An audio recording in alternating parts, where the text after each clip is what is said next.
Hello everyone, before starting the video I would like to share with you a very important information. We have launched GATE Non-Tech Test Series जिसमें आपको maths plus aptitude के more than 30 test papers मिलेंगे and not only that you will be having free video lectures of maths and aptitude which will have complete course coverage and explanation of important GATE questions. So if you are serious enough for GATE, you should not miss out this amazing deal for just ₹399.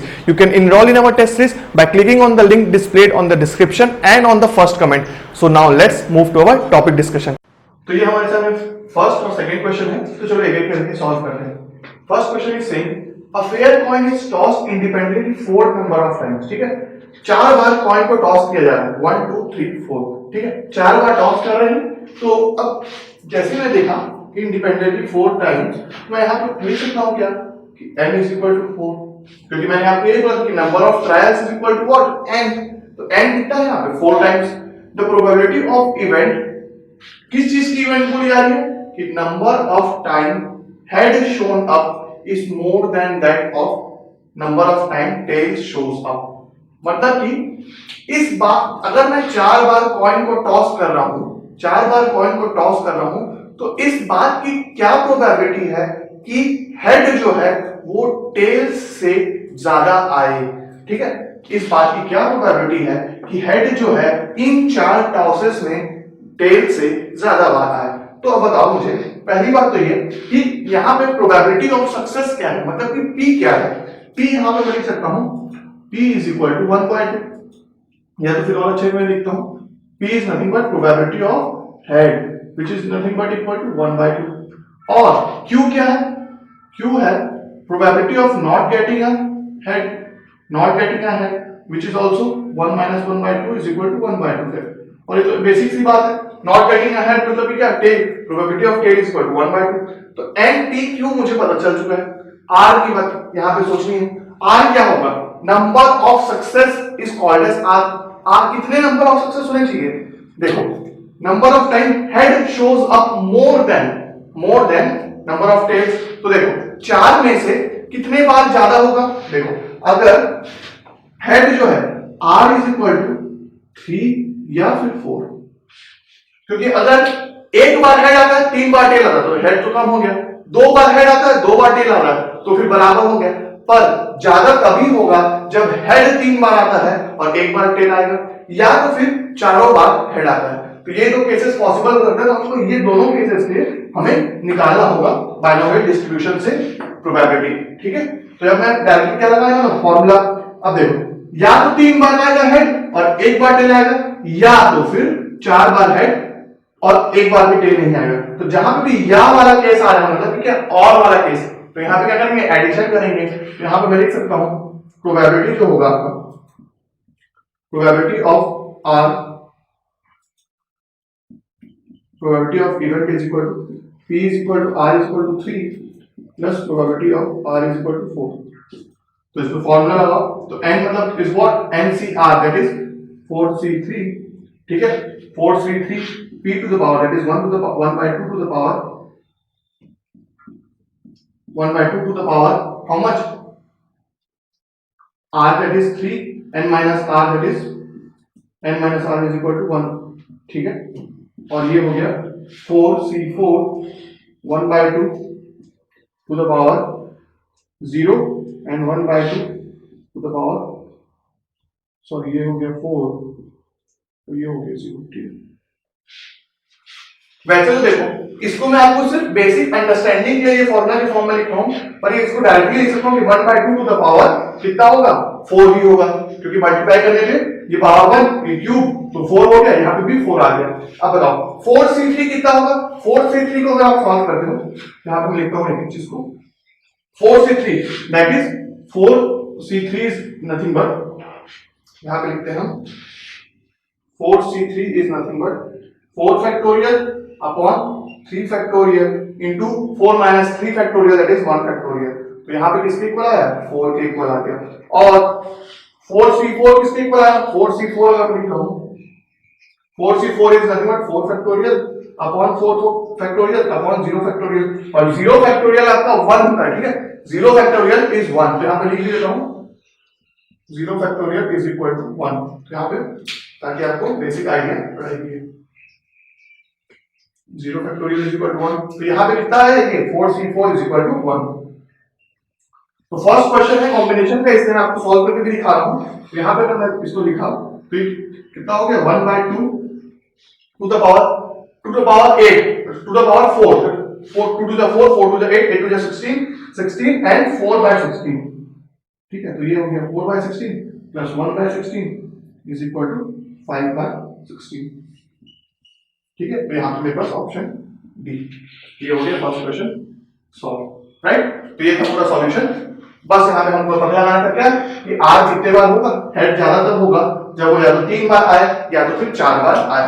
उसका directly formula है binomial distribution का, combination का first time था आपका, इसमें मैंने आपको solve करके दिखा दिया और फिर डायरेक्टली हमको सॉल्व फॉर्मूला पुट करके सॉल्व करना। चलते हैं हम नेक्स्ट क्वेश्चन की ओर, दैट इज सेकंड क्वेश्चन। ठीक है, तो मैं सेकंड क्वेश्चन में लिख रहा हूं, देखो क्या लिखा हुआ है, the mean and variance of binomial distribution. ये बात अच्छी है कि देखो यहाँ पे पूरा कॉन्सेप्चुअल पॉइंट ऑफ व्यू से आया है क्वेश्चन। अभी मैंने आपको लिख के दिखा दिया था, इसको आप खुद से सॉल्व करना स्टार्ट कर सकते हो। वीडियो पॉज करो और एक बार जो मैं कॉन्सेप्ट लिखवाया हूं फॉर्मूला, उससे इसको सॉल्व करने की कोशिश करो। तो यहाँ पे बोला जा रहा है mean and variance of binomial distribution are 4 and 3। ठीक है, मतलब कि मीन कितना है, मीन इज इक्वल टू 4 और वेरिएंस इज इक्वल टू 3। अब मैं एक चीज बताऊं, the probability of getting exactly 6 success, 6 success की क्या probability in this distribution. 6 success मतलब कि क्या, यहां पे क्लियरली बोल रहा है कि r is equal to 6, number of success is what 6। Mean और वेरिएंस दिया है, अब मुझे किस चीज की जरूरत है, n की जरूरत है, p की जरूरत है, q की जरूरत है। तो उसको कैसे निकालेंगे, क्योंकि मुझे पता है mean is equal to np, q is equal to what, sorry variance is equal to what npq। ठीक है, npq। तो मैं अगर मैं इसको इक्वेशन 1 देता हूं और इसको इक्वेशन 2 देता हूं, तो मैं अगर 2 डिवाइडेड बाय 1 करता हूं तो मैं क्या देख रहा हूं, q is equal to what, q is equal to आपका 3/4। तो p किसके इक्वल हुआ, p इज इक्वल टू 1/4। ठीक है, तो p क्या हुआ 1 माइनस 3/4 दैट इज 1/4। ठीक है, और n क्या होगा, अब अगर मेरे को यहाँ पे p is equal to np is equal to how much 4 था और p आ गया मेरे पास कितना 1/4, this implies n is equal to what 16। ठीक है, तो n मेरे पास 16 आ गया। तो देखिए मैं कैसे सॉल्व किया, मैं मीन और वेरिएंस के सिर्फ कांसेप्ट को यूज करके डायरेक्टली डिवाइड किया, q पाया, q के बाद p और फिर n मिल गया मुझे। तो अब मुझे सिंपल से पूछा गया 6 सक्सेस की क्या प्रोबेबिलिटी है, तो p is equal to is what NCR, that is 16 C 6 फिर 1/4 to the power how much r times is what 6 and 3/4 and 16 minus 6। ठीक है, तो इसको आप सॉल्व करेंगे और ये आपका यहीं पे आंसर आ जाएगा। ठीक है, तो इसको आप कैलकुलेटर से सॉल्व करेंगे, सिंपल सा है। बाकी कॉन्सेप्चुअल वाइज ये क्वेश्चन भी हमारा डन होता है। तो अब हम चलते हैं क्वेश्चन नंबर 3 और क्वेश्चन नंबर 4 की ओर। तो चलिए नेक्स्ट क्वेश्चन में, तो हम पहुंच चुके हैं थर्ड क्वेश्चन में। तो थर्ड क्वेश्चन बोल रहा है इन बाइनोमियल डिस्ट्रीब्यूशन, देखो बाइनोमियल डिस्ट्रीब्यूशन में हमने b ब्रैकेट में np के फॉर्म में भी डिनोट करते हैं, राइट। तो ये नया क्वेश्चन है b np, तो यहां पे p 1/4 पहले ही हमने मेंशन कर दिया है। तो अगर मुझे बोला गया है p 1/4, p is equal to 1/4, तो q कितना हुआ 3/4, q हो गया 3/4, राइट। बाइनोमियल डिस्ट्रीब्यूशन है, if the probability of at least one success is, at least one success, ठीक है, at least one success मतलब क्या, r जो है ना वो आपका ग्रेटर देन या इक्वल टू 1 होगा। वन सक्सेस एट लीस्ट की बात हुई, तो या तो 1 या तो फिर 1 से ज्यादा, एटलीस्ट 1 सक्सेस। तो r इज इक्वल टू और greater than 1 is greater than equal to 9/10। ठीक है, तो probability of at least 1 success is greater than और equal to 9/10। It means what, it means that probability of r this is greater than और equal to 9/10। ये था statement. अब देखो n की वैल्यू गिवन है क्या हमें? n की वैल्यू गिवन नहीं है, n की वैल्यू नहीं गिवन है, तो n तो भाई कुछ भी वैल्यू ले सकता है। अब मुझे बोला जा रहा है अगर कि 1 से ज्यादा तो n कहीं तक क्या, तो मेरे को n के बारे में तो पता ही नहीं है ना, तो यहां पे मैं कैसे करूंगा इसको सॉल्व? तो इसमें अब मुझे क्या करना पड़ेगा, then n is approximately equal to, तो मुझे यही n की वैल्यू को फाइंड आउट करना है, इस n की वैल्यू को फाइंड आउट करना है। इसके लिए मैं क्या कर सकता हूं, देखो हम जो बेसिक कॉन्सेप्ट यूज कर रहे हैं, याद होगा आपको कि हम बेसिक प्रोबेबिलिटी के जो क्वेश्चंस किए थे उसमें भी इस टाइप ऑफ क्वेश्चन किए हुए थे कि probability of event plus probability of not happening of event is equal to 1। ठीक है, तो अगर मुझे प्रोबेबिलिटी ऑफ इवेंट इतना पता है तो मैं 1 minus probability of not happening of event is equal to करके 9/10 से लिख सकता हूं, बिल्कुल लिख सकता हूं। देखो कैसे, अगर दिस मच, ठीक है, r ग्रेटर देन और इक्वल टू 1 में लिखना है, इसको मैं क्या लिख सकता हूं, probability of r greater than or equal to 1 is nothing but equal to 1 minus probability of r equal to 0। ठीक है, मतलब कि 1 से लेके n तक जाता, ये वाला जो r था वो 1 से लेके n तक जाता, तो मैं उसको लिख सकता हूं कि 1 minus probability of r is equal to 0 को अगर मैं सब्ट्रैक्ट कर दूं 1 से सब्ट्रैक्ट कर दूं तो मेरे पास ये सारे केसेस आ जाएंगे। अब इसको ऐसे लिखने से क्या इसका यूजफुल आया, ये आया, इसको मैं लिख सकता हूं probability of r equal to 0 is greater than और इक्वल टू 9/10।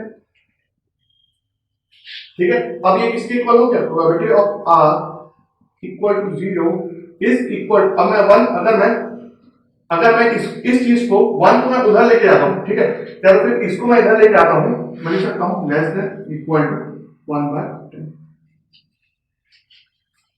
ठीक है, ये हो गया। अब r इज इक्वल टू 0 क्या होगा, n c 0 p to the power how much 0 q to the power n is equal less than और इक्वल टू 1/10। ठीक है, ये हो गया। और अगर मैं nc0 फाइंड आउट करूं तो nc0 आपको पता होना चाहिए ये इक्वल टू 1 आता है। ठीक है, कैलकुलेट करके देखो, ये इक्वल टू 1 होगा, ये भी क्या है इक्वल टू 1। तो अगर q to the power n मतलब कि q कितना है 3/4 to the power n is less than equal to 1/10। अब इसको सॉल्व करना है, इसको कैसे सॉल्व करूंगा मैं, अगर मैं दोनों साइड लॉग ले लूं तो मैं क्या लिख सकता हूं, n log 3/4 less than equal to log 1/10। ठीक है, अब मैं क्या करूंगा, इस पूरे टर्म को इससे डिवाइड कर लूंगा तो मेरे पास n की वैल्यू आ जाएगी। तो जब आप इसको सॉल्व करोगे ना, जब इसको आप पूरा सॉल्व करोगे तो n is equal to nearly आपका 8 आएगा, n is equal to nearly 8। ठीक है, ये तो अब आपको समझ में आया इसमें कॉन्सेप्ट क्या था, यहां पे कैश था, ये कैश है। आपको बस ये आइडेंटिफाई करना था कि अगर r इक्वल टू 1 से बड़ा है तो आप क्या कर सकते हो, 1 माइनस r इक्वल टू 0 को सब्ट्रैक्ट करोगे तो आपके पास वो सारी प्रोबेबिलिटी के केसेस आ जाएंगे जहां पे r इक्वल टू 1 या 1 से ज्यादा है। अगर मैं r इक्वल टू 0 को माइनस कर दूं 1 से, ठीक है, उसके बाद मैंने सॉल्व किया सिंपल सा कॉन्सेप्ट से, और यहां पे सिर्फ लॉगरिथमिक यूज करके, तो आपके पास जो वर्चुअल कैलकुलेटर होता है उससे आप यूज करके सॉल्व करोगे तो नियरली इक्वल टू 8 आ जाएगा आपके पास। यहां पे मेरा थर्ड क्वेश्चन भी सॉल्व होता है। अब मैं चलूंगा फोर्थ क्वेश्चन की ओर। फोर्थ क्वेश्चन में मैं यहां लिखता हूं, तो फोर्थ क्वेश्चन की इस क्वेश्चन की तरह काफी इंटरेस्टिंग है।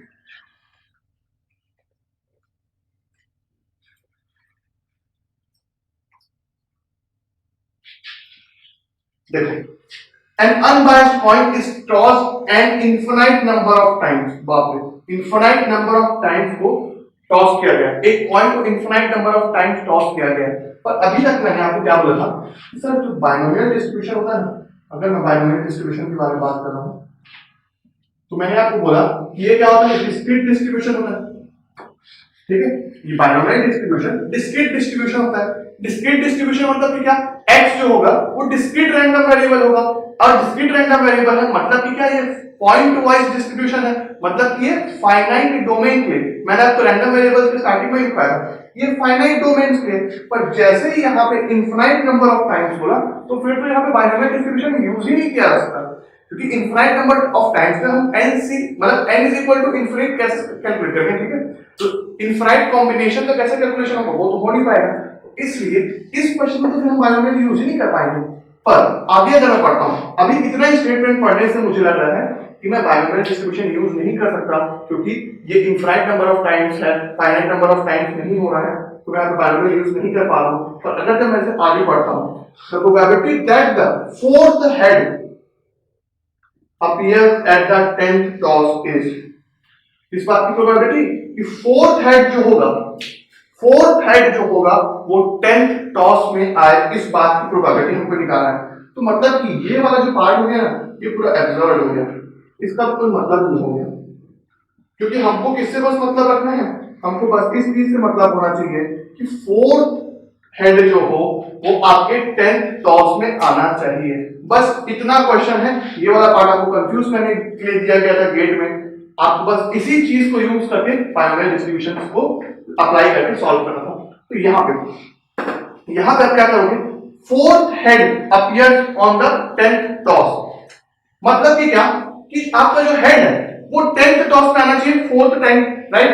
तो इसका मतलब ये कि 9 बार जब मैं टॉस कर रहा हूं, यहां पे 9 टाइम्स जब मैं टॉस करूंगा, 9 टाइम्स जब मैं टॉस करूंगा, तो यहां पे 3 हेड आ जाना चाहिए मेरे पास, ठीक है। 3 बार जब 9 बार टॉस करूंगा तो उन 9 टॉसेस में मेरे पास 3 हेड तो आ जाने चाहिए, भले किसी भी ऑर्डर में, फर्स्ट में आए सेकंड में आए, वो मतलब नहीं करता। ये होना चाहिए कि 9 बार टॉस करने में मेरे पास 3 बार हेड आना चाहिए, और जो 10th टॉस जो होगा, 10th टॉस उसमें मेरे पास 1 हेड आना चाहिए। तभी तो 3 हेड आ चुके हैं और लास्ट में 4 हेड आ रहा है। ये क्वेश्चन का मतलब था, ये क्वेश्चन का मतलब था। अब आपके पास डिकोड हो चुका है, राइट। तो डिकोडिंग हो चुका है। अब मैं इसको कॉन्सेप्ट लगाता हूं, मैं क्या बोल रहा हूं, 9 टाइम्स में 3 हेड चाहिए मुझे। ये इस पार्ट का मतलब क्या हुआ, 9 टॉसेस में 3 हेड चाहिए, मतलब ये क्या, n is equal to 9, p is equal to 1/2, q is equal to 1/2, r is equal to what, 3, ठीक है। इस बात की प्रोबेबिलिटी के अगर सॉल्व कर रहा हूं तो p is equal to r is equal to 3, मतलब कि what, ये आ गया मेरे पास 9c3 1/2 to the power 3 और 1/2 to the power 6, करेक्ट। यहां तक क्लियर है जी। अब इतना पार्ट हुआ है, अभी क्या बोला जा रहा है, 10th टॉस में, मतलब 10th टॉस में मेरे पास हेड आना चाहिए, मतलब कि ये 9 टाइम्स टॉस में 3 हेड आना चाहिए, and fourth toss in 10th, fourth head in 10th toss, ठीक है। एंड जैसे ही आया तो मैं प्रोबेबिलिटी को पूरा करके कैलकुलेट करूंगा, probability of this event, complete event, मैं क्या लिख सकता हूं, मतलब कितना पूरा, एंड मतलब इनटू 1/2, क्योंकि जितने भी टॉसेस हो रहे हैं, first toss, second toss, third toss, ये सब सारे टॉसेस एक दूसरे से क्या है, इंडिपेंडेंट है, राइट। एक दूसरे से इंडिपेंडेंट है। इंडिपेंडेंट है मतलब क्या, P A intersection B is equal to P A into P B, मतलब कि ये 9 टॉसेस में 3 हेड का आ गया एंड फोर्थ हेड 10 टॉस में आया। तो ये आपके पास क्या हो गया, फोर्थ क्वेश्चन का सॉल्यूशन। अब इसको आप कैलकुलेट करेंगे, आंसर कमेंट करेंगे। जैसे मेरे को जहां तक मेरे याद है ये 0.082 समथिंग हो रहा था, फिर भी एक बार आप चेक कर लेंगे सॉल्यूशन को वर्चुअल कैलकुलेटर से यूज करके अपने मोबाइल में, और यहाँ पे आपका पूरा कॉन्सेप्ट जो है बाइनोमियल डिस्ट्रीब्यूशन का पूरा कवर होता है, ठीक है। तो हमने अपना डिस्क्रीट रैंडम वेरिएबल के यूज करके पहला डिस्ट्रीब्यूशन कवर कर दिया है, जो है बाइनोमियल डिस्ट्रीब्यूशन। नेक्स्ट जो हम डिस्क्रीट डिस्ट्रीब्यूशन के बारे में बात करेंगे वो होगा पॉइसन डिस्ट्रीब्यूशन। तो चलते हैं पॉइसन डिस्ट्रीब्यूशन की ओर, ठीक है। Thank you everyone for watching this video till the end. Please like this video and share it with your friends. If you are new to this channel, subscribe to our YouTube channel and don't forget to hit the bell icon to get the latest updates. And to boost your GATE preparation, enroll in our test series by clicking on the link displayed on the description and in the first comment. You can also join our Telegram channel by clicking on the link displayed in the description box. तो मिलते हैं अब next video में, तब तक के लिए have a good day. See ya.